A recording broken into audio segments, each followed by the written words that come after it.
사무엘하 12장 21절에서 23절까지의 말씀입니다. 신복들이 왕께 묻되 아이가 살았을 때에는 위하여 금식하고 우시더니 죽은 후에는 일어나서 잡수시니 어찌 미니이까? 가로되 아이가 살았을 때에 내가 금식하고 운 것은 혹시 여호와께서 나를 불쌍히 여기사 아이를 살려주실는지 누가 알까 생각함이오니와 시방은 죽었으니 어찌 금식하랴? 내가 다시 돌아오게 할 수 있느냐? 나는 저에게로 가려니와 저는 내게로 돌아오지 아니하리라. 아멘. 봉독해 올렸던 본문 말씀의 제목은 내 생각을 내려놓아야 복이다. 지금부터 내 생각을 내려놓는 사람들이 되어줘야 복받기 위해서 성전을 발걸음을 옮긴 여러분들이 복이 될 것입니다.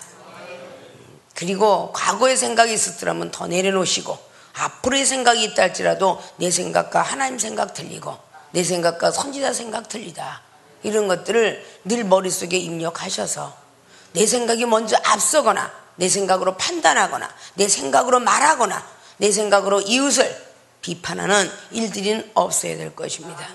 있습니까? 다시 한번 마음의 밭을 일구는 시간 되시길 부탁을 드리고, 저는 이렇게 말씀을 드렸죠. 내 생각이 내 믿음이다. 그러면 여러분의 생각에 여러분의 믿음을 차지하고 있는데 그 믿음이 늘 내 생각에 젖어 있고 프로세스가 올라가지 않기 때문에, 업그레이드가 되지 않기 때문에 복을 받는 길이 점점 멀어지는 거예요. 분명히 내 생각이 내 믿음인데 믿음이 온전하게 되어야 하나님은 복을 주는데 복을 못 받는 이유는 내 믿음이 성장되지 않고 있기 때문이다. 믿습니까? 우리는 어린아이가 자라서 자기의 활동 역량을 점점 넓게, 높게, 깊게, 길게 만들어내는 것처럼 말이죠. 여러분도 믿음의 성장을 계속적으로 키워서 여러분의 범위를 넓혀야 여러분의 마음의 땅에 들어오고 싶어하는 영혼도 많을 것이고, 여러분의 땅을 밟을 때에 기쁨과 즐거움도 얻을 것이고, 여러분께서 무슨 소리를 하든 간에 신뢰가 들어가지 않겠습니까? 하나님이 이곳에 세운 이중의 생각과 여기는 부목사님들, 전도사, 준목들, 장로, 권사님들의 생각과 그리고 성도들의 생각은 틀림없이 조금씩 틀리다는 것을 너무도 잘 아실 것입니다. 그걸 알고 있음에도 불구하고 무슨 판단질 일이 생기거나 비판날 일이 생기거나 때때로 정죄하는 일이 생기면 내 생각이 먼저 앞서 발자국을 옮긴다는 것이 문제라는 것입니다. 틀림없이 알고 있음에도 불구하고 내 생각이 먼저 앞선다는 거죠. 늘 감사를 하나님께 주의종한테 은혜를 받을 때는 한다는 거죠. 그런데 지적을 받을 때는 내 생각이 또 먼저 앞선다는 것입니다. 하나님이 목사님을 통해서 뭔가 지적받을 사항이 있어서 하시는가 보다라고 생각하는 그 생각보다는 내 생각이 먼저 앞섭니다.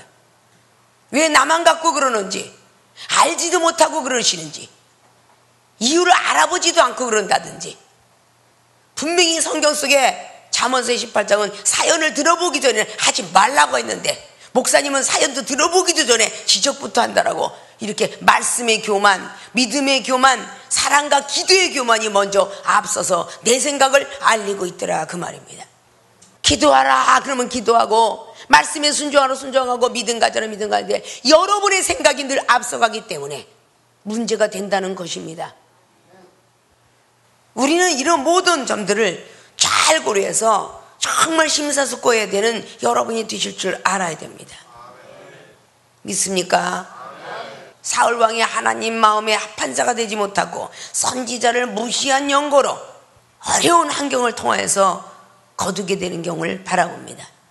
그 제2대 왕으로 추대했던 다윗 왕이었습니다. 분명히 안전 모습과 모든 걸 다 보고 자랐는데 왜 다윗 왕은 또 그런 자리에 들어가게 될까? 우리가 잠깐 깨어있지 아니하면 남을 손가락질가 판단한 그 자리에 들어가 있을 수가 있다는 사실입니다. 다윗 왕이 그 자리에 들어갈 것이라고 누구가 생각했겠습니까? 다윗이 저질렀던 그런 일들은 엄청난 일이었습니다. 왕위를 얻어갖고 왕궁에서 제일 지금으로 말하자면 옥상 꼭대기, 이 땅에서는 아무것도 보이지 않는데 옥상 꼭대기로 올라가면 참 많은 것이 보여요. 특별히 여름엔 더 많은 것이 보여요. 창문을 열고 속옷바람이 왔다 갔다 하는 저 창문 너머에 여자들이 보입니다. 그 죄를 앉을 수가 없어요. 꼭대기 올라오면 다 보여요. 요즘 들어서는 주변을 생각하지 않습니다. 이 모양 저 모양 아주 다양하게 보입니다. 자, 영적인 사람이 점점 커지면 별 모양이 다 보여요. 저 영혼은 어떻게 생겼고 저기는 심령을 투시가 되고 머리가 투시가 되고 사생활이 투시가 되고 어떤 기도를 하는지 무슨 모양인지 너무너무 잘 보여요. 높은 옥상 꼭대기에 올라간 말이죠. 헬리콥터 타고 올라가면 더 잘 보이고 비행기 타고 올라가면 다른 나라의 세계까지 보입니다. 영적인 수준이 점점 올라가면 올수록 더 많은 것들이 보이고 있다는 사실입니다.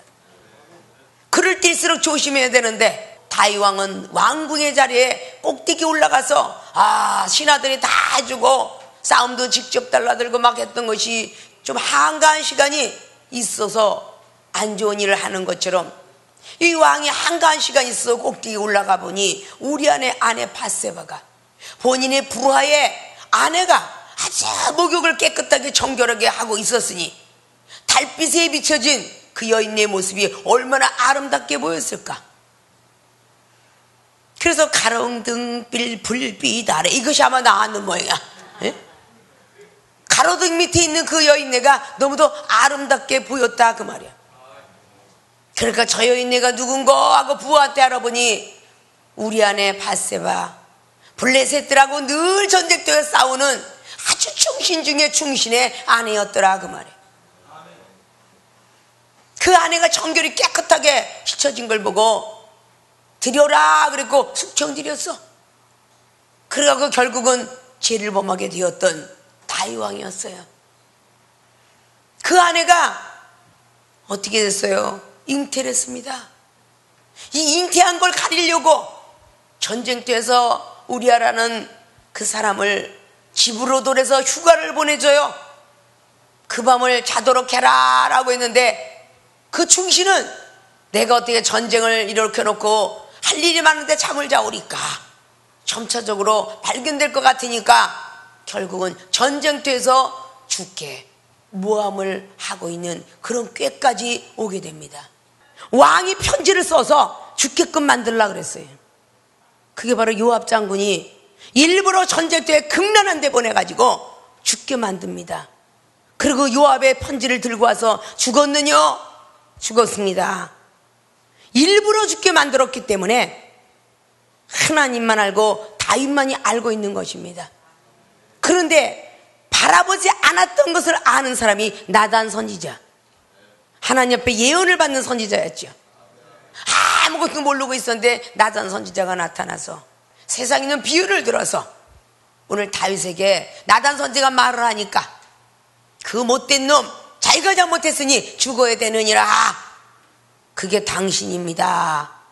13절에 다윗이 나단에게 이르되 내가 여호와께 죄를 범하였노라 하매 나단이 다윗에게 대답하되 여호와께서도 당신의 죄를 사하셨나니 당신이 죽지는 아니하려니와 이 일로 인하여 여호와의 원수로 크게 회방할 거리를 얻게 하였으니 당신이 낳은 아이가 정령 죽으리라 하고 나단 선지자를 통해서 오늘 당신의 아들이 죽으리라 하고 이미 답을 받았습니다. 그리고 나단이 자기 집으로 돌아가니 우리아의 처가 다윗에게 낳은 아이를 여호와께서 치심에 심히 앓는지라 다윗이 그 아이를 위하여 하나님께 간구하되 금식하고 안에 들어가서 밤새도록 땅에 엎드렸으니 그 집에 늙은 자들이 곁에 이르러 다윗을 일으키려 하되 왕이 듣지 아니하고 저희로 더불어 먹지도 아니하더라.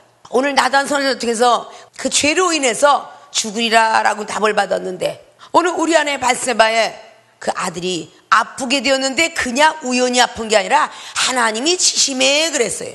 근데 여기 있는 다윗이나 모든 어떤 신하들은 그냥 우연히 아픈 걸로 알 거 아니에요.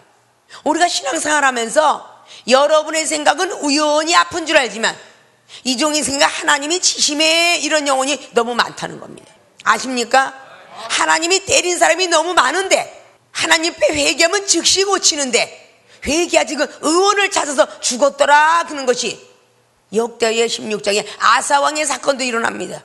하나님이 치셨어요. 선지자한테 남으라고 선지자만을 치셨는데 자기들이 피곤해서 힘들어서 우연히 온 줄 알고 병원을 찾아다녔더니 죽었더라 그래요. 그는 우리 생명수교회 교인들도 많은 30년의 세월 동안에 많았습니다.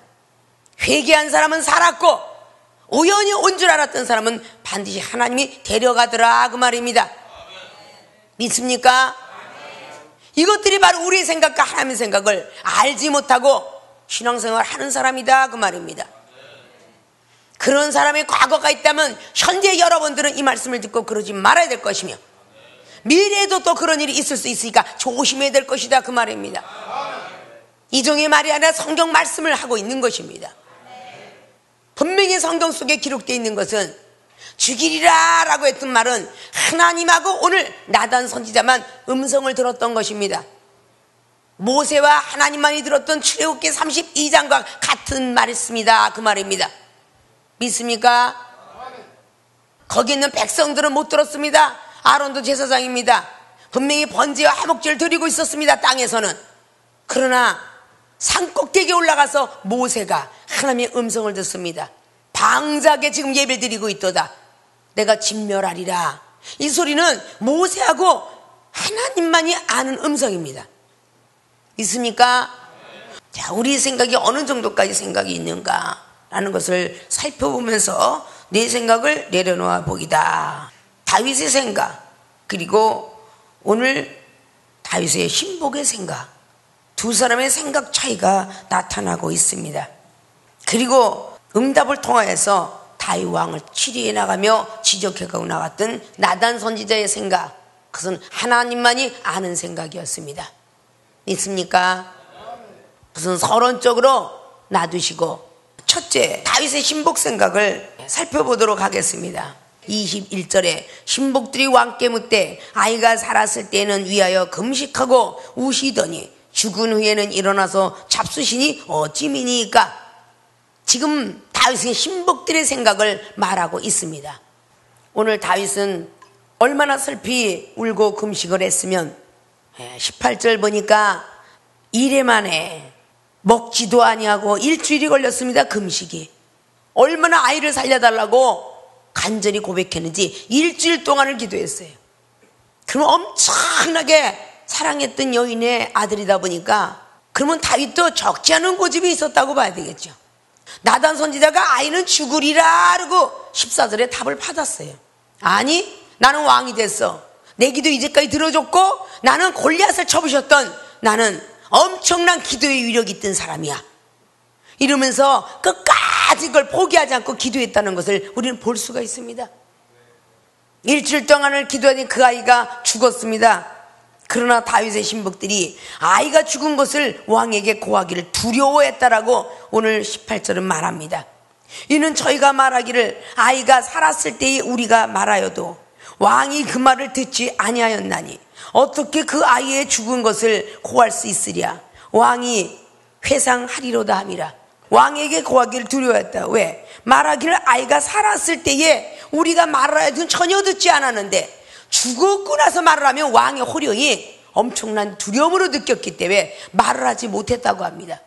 그 쩔쩔쩔쩔 매는 신복들의 모습을 보고 그 신복들이 서로 수근거리는 것을 봤다 그래요. 19절에 그 아이가 죽은 줄을 깨닫고 다윗은 벌써 깨달았죠.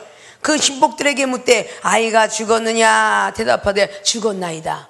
막 어정쩌정하면서 두려워하고 수근거리는, 살았을 때에도 우리 말을 듣지 않았는데 죽었다고 얘기하면 과연 왕이 어떤 호령이 있을까 하고 수근거리고 있을 때에 다윗은 벌써 깨닫고 죽었느냐라고 말했다는 겁니다. 그래서 예 죽었습니다. 그랬더니 다윗이 땅에서 일어나 20절 보니까 몸을 씻고 기름을 바르고 의복을 갈아입고 여호와의 전에 들어가서 경배하고 궁으로 돌아와서 명하여 음식을 그 앞에 베풀게 하고 먹은지라. 자, 오늘 다윗의 신복의 생각을 보십시오. 너무도 이상하죠?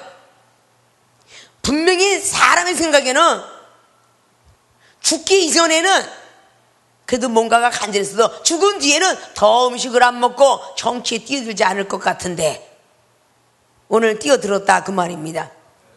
자, 다윗의 신복의 생각은 어떤 생각이었느냐? 첫째, 죽기 전에 금식 장면을 보게 된 그것을 생각했습니다. 두 번째, 죽은 후에 먹는 장면을 보게 되었습니다. 자, 이 두 가지를 잘 바라보면 우리가 이 다윗의 신복들이 죽기 전에 금식했던 장면, 그것이 바로 신복들이 느꼈고 보았고 들었고 마음먹었던 거예요.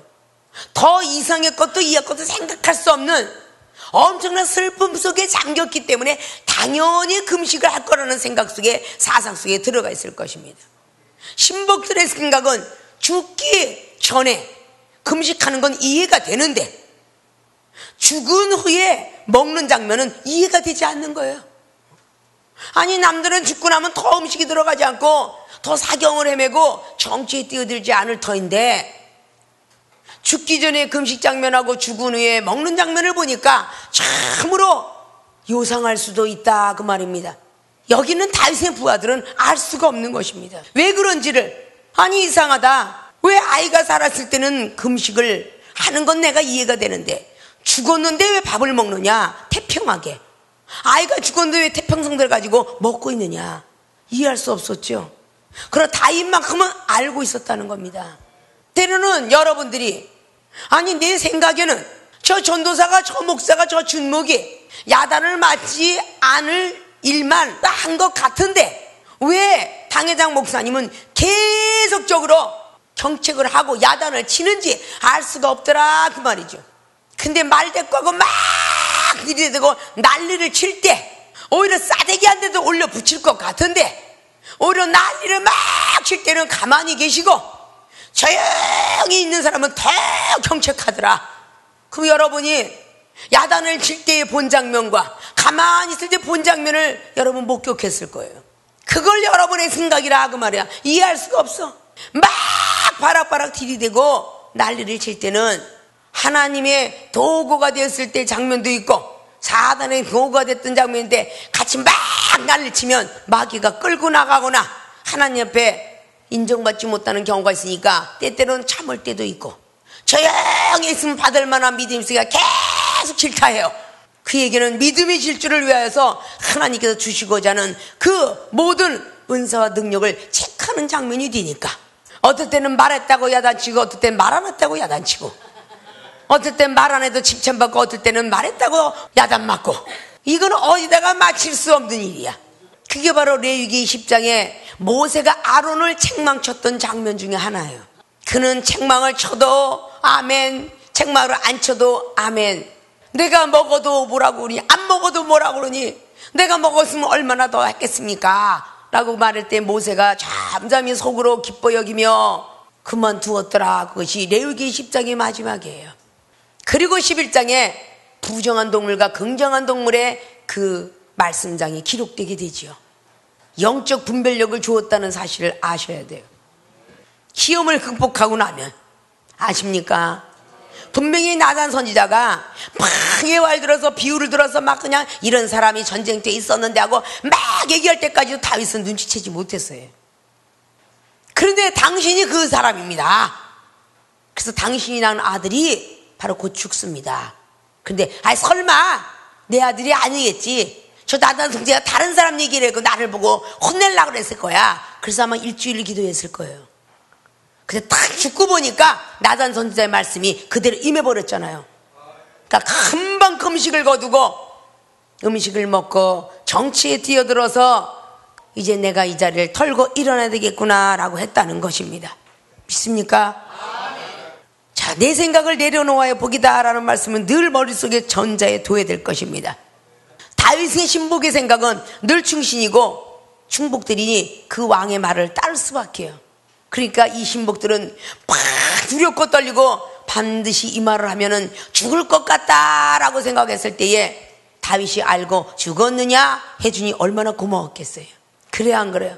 여러분들이 분명히 엄청난 경책과 견책과 면책과 그 질책을 들었던 사람이 늘 노래져 걸려서 이 말을 하면 돼지가 혼날 거야 이러고 생각하면서 안 하는 사람도 있어요.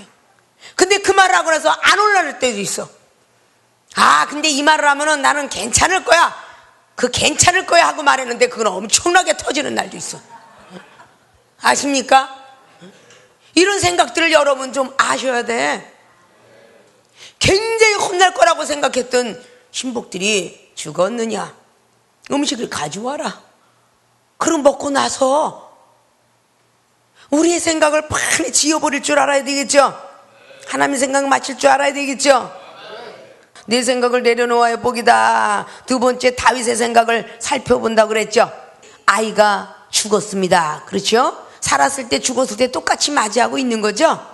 어찌입니까? 라고 신복들이 물었다 그랬죠. 21절에 아이가 살았을 때에는 위하여 금식하고 우시더니 죽은 후에는 일어나서 잡수시니 어찌입니까? 모르니까 의문문을 제시합니다. 22절에 가로되 아이가 살았을 때에 내가 금식하고 온 것은 혹시 여호와께서 나를 불쌍히 여기사 아이를 살려주실는지 내가 누가 알까 생각함이오니와. 자, 오늘 다윗의 생각은 첫째, 내가 살릴 수 있느냐라는 것이, 시방은 죽었으니 어찌 금식하랴, 내가 다시 돌아오게 할 수 있느냐. 첫째, 내가 살릴 수 있느냐, 이런 뜻입니다. 오늘의 23절에 시방은 죽었으니 어찌 금식하랴, 내가 살릴 수 있느냐 그랬어요. 나는 살릴 수 없다. 왜냐? 신복들은 모르는데 다윗은 알았어요, 몰랐어요? 14절에 나단 선지자를 통해서 들었어요, 몰랐어요? 이미 하나님의 명령이 나단 선지자를 통해서 죽으리라 라고 했기 때문에 내가 살릴 수 있느냐, 하나님의 섭리라는 것을 다윗의 신복들은 몰랐지만 다윗은 알았다는 것입니다. 믿습니까? 두 번째, 다윗의 생각은 나도 죽을 텐데, 나도 하나님 앞에 가야 될 텐데, 이런 뜻이라는 거죠. 믿습니까? 저는 내게로 돌아오지 아니하리라. 나도 하나님께 가고 저도 내게 돌아오지 아니하리라. 세 번째 깨달음은 생사복은 하나님께 달렸느니라. 인명은 제천이라. 이것을 깨달은 거예요. 죄에 대한 씨는 잉태해서는 안 됩니다. 믿습니까? 죄를 지으면 안 된다는 이야기죠. 오늘 성경적인 예표는 다윗이 우리 안에 밧세바를 범하지 않아도 얼마나 많은 여자들을, 하필이면 남편 있는 아내를 범했다는 것입니다. 얼마든지라도 여인네도 많았고요, 얼마든지 얻을 수 있었습니다. 일부 단처제의 어떤 시간들로 계속적으로 달려왔던 이스라엘 백성 중에는 얼마든지 또 왕권을 가지고 있기 때문에 후궁은 또 얼마든지 둘 수 있는 자리에 앉아 있었습니다. 근데 하필이면 그 우리아의 아내 밧세바를 범하게 되는 건 순간찰나에 깨어있지 못했기 때문에 일어난 사건이었다, 그 말입니다. 믿습니까? 이런 거를 우리는 죄의 씨를 잉태해서는 안 된다는 거예요. 알면은 빨리 툭툭 털고 내려 놓아야 되는 것입니다. 우리는 말도 지어서 씨앗이 될 수 있고, 행동도 그런 씨앗이 될 수 있고, 제대로 알지도 못한 채 여러분의 생각으로 이종을 판단한 적은 얼마나 많습니까? 이제 들어온 사람들, 이제 1년 전에 들어온 사람들, 그리고 10년 전에 들어온 사람도, 20년에 들어온 사람도, 30년에 들어온 사람도 이종에 대한 그런 하나님 옆에 부름받아 나섰던 과정은 모릅니다. 아십니까? 그 영혼들을 치료하고 키웠던 사실상들을 모른다, 그 말입니다. 그런데 때로는 왜 목사님이 저렇게 경책을 해야 될까? 이렇게 자신들의 생각을 통하여서 판단을 질 때 여러분은 얼마나 많은 큰 죄를 하늘에 쌓을 것인가를 생각할 줄 알아야 됩니다. 믿습니까? 다윗은 이런 죄를 크게 뉘우치면서 자식들이 벌건 100주의 대낮에 엄청난 일을 당하는 것이 성경을 통해서 기록합니다. 자, 야곱의 12지파의 야곱의 자식이 야곱의 부인을 겁탈하게 되는 경우를 만나지요. 자, 그걸 통해서 우리는 결과가 좋았느냐, 성경을 봐야 된다는 거예요. 결과가 좋은 사람은 하나도 없었더라고 말입니다. 믿습니까? 하나님 말씀이 두렵고 떨리면 우리는 말씀대로 살아갈 줄 알아야 된다는 것이죠. 특별히 생명수에 특별 사명자로 하나님이 부르셨고, 저와 여러분의 만남이 우연이 아니고 필연적으로 만나야 되겠기에 여러분들은 평신도에서 목사가 되기까지 양육할 수 있는 권한은 이종에게 있으며, 그러나서 여러분들이 목사가 되면 스스로가 지킬 줄 아는 믿음의 사람, 말씀의 사람이 될 줄 알아야 돼요. 믿습니까? 그래도 마지막까지 회개한 사람은 다윗이었다는 것이죠. 그래서 예수님의 조상족보에 오를 수 있었다는 것입니다. 끝까지 회개하면서 마지막 죽어갈 때에 동료 아비삭을 넣었지만 죽는 그날까지 동침치 아니하였더라. 이게 열왕기상의 1장에 기록합니다. 믿습니까? 끝까지 회개하지 못한 것은 사울이었습니다. 회개하지 못하고 하나님 말씀을 지키지 못하고 신접한 여인을 찾아가서 그는 죽었더라 라고 역대상의 10장은 말씀하고 있습니다. 과거의 죄는 뒤로 두더라도 현재부터 잘해야 되겠다는 이 생각을 마음 먹지 않아요. 또 저지르고 또 저지르고 말을 안 하면 하나님 용서했나 보다 그래요. 하나님께서 버렸다는 생각은 안 해보십니까? 마지막 날에 영원 구원이나 받아라 그러고 버렸다는 생각은 안 해보십니까? 고린도전서 5장의 말씀을 여러분들이 무시해서는 안 됩니다. 아십니까? 사무엘하 12장 이 말씀은 다윗이 한 번의 실수로 인하여서 죄는 용서가 되었지만 그 온 가족들은 엄청난 환난과 고통 속에 들어가 있었다는 사실을 우리는 사무엘하 13장 이후로부터 상당히 많이 볼 수가 있습니다. 여러분들이 죄가 용서가 되었어도 우리는 이 땅이 전부의 인생을 건 땅이 아니라 나그네 같은 인생길이고 반드시 우리는 첫 천국에 가서 심판대에 올라앉지 않고 영생의 길로 들어갈 그럴 믿음의 사람들이 되어야 될 것입니다. 근데 많은 환난과 고통을 가족들이 당했다는 것은 다윗이가 죄를 용서를 받았어도 그 가족들은 반드시 심판대에 올라앉아서 심판을 받고 있었던 결과라고 우리는 성경을 통해서 볼 수가 있습니다. 우리 또한 성경 말씀이 있기 때문에 이 성경 말씀대로 늘 순종하고 살아야 될진데 그 순종들이 너무도 어렵기 때문에 우리 예수 그리스도 이 땅에 오셔서 그 율법을 지킬 수 있는 한 방법론을 제시했는데 그것이 바로 사랑이라고 주신 것이 바로 로마서에 나와 있는 13장에 기록하고 있는 말씀과 같습니다. 그 사랑은 율법의 안수에 그 사랑을 지키기가 너무 어렵기 때문에 또한 보혜사 성령을 내가 가야만 보내주신다 하여서 보내주시마 약속했던 요한복음의 16장의 10절 이하를 통해서 우리는 볼 수가 있습니다. 우리도 하나님 말씀이 너무도 어렵고 지키기가 어렵기 때문에 때로는 성령에 힘입어서 기도를 하고 회개를 하고 생각과 마음 모든 영육혼을 지켜달라고 날마다 기도하는 것이다 그 말입니다. 열심히 기도해서 그 말씀들을 잘 소화시키고 그 말씀들을 이행할 수 있도록 마음속에 머릿속에 새기실 줄 알아야 돼요. 아십니까? 첫사랑 믿음들을 지킬 줄 알아야 돼요. 오늘 다윗은 첫사랑 믿음을 지키지 못했기 때문에 이런 과오를 범한다 그 말입니다. 아십니까? 그러니까 죄 짓는 일을 하지 말고 죄의 씨앗을 잉태하지 마십시오. 이미 나단 선지 때 죽으리라 라고 답을 했는데 일주일 금식하지 않나. 자식들이 벌건 백주에 당하리라 했는데도 계속 그 영혼들을 사랑하고 그 속에 계속 빠져드는 그런 실태를 보게 된다면 이거는 여기 있는 성경에만 나온 거 아니에요. 지금 우리 현재의 우리들에게 불어닥친 일들입니다. 여러분들은 하나님의 생각이 안 보이잖아요. 다른 사람이 달콤하게 한 말이 하와를 꼬셨던 뱀의 말이라고 한 번쯤은 생각해 보셨습니까? 이종의 강하게 그러지 마라 매 맞는다라는 강한 말이 싫어졌습니까? 그 강한 말이 오히려 여러분이 영혼을 사랑한다는 그 생각으로는 받아들이지 못합니까? 그것이 안타깝다 그 말입니다. 들을 때뿐이에요. 뒤로 돌아가면 또다시 개처럼 돼지처럼 베드로서 2장 22절처럼 살아가고 있더라 그 말입니다. 믿음이 완전히 성장되지 아니하고는 하나님 앞에 인정받지 못합니다. 아십니까? 내 생각을 내려놓아야 복이다. 정말 복받고 싶으시다면 내 생각을 내려놓으십시오. 오늘 다윗의 신복 생각을 잘 깨달으셨고 다윗의 생각을 잘 알으셨다면 이제부터라도 내 생각이 앞서지 마시고 하나님 생각, 선지자의 생각을 맞춰가서 믿음의 진보를 위해서 달려가는 모든 분들이 되어주시길 주님의 부탁을 드리고 축원을 드립니다.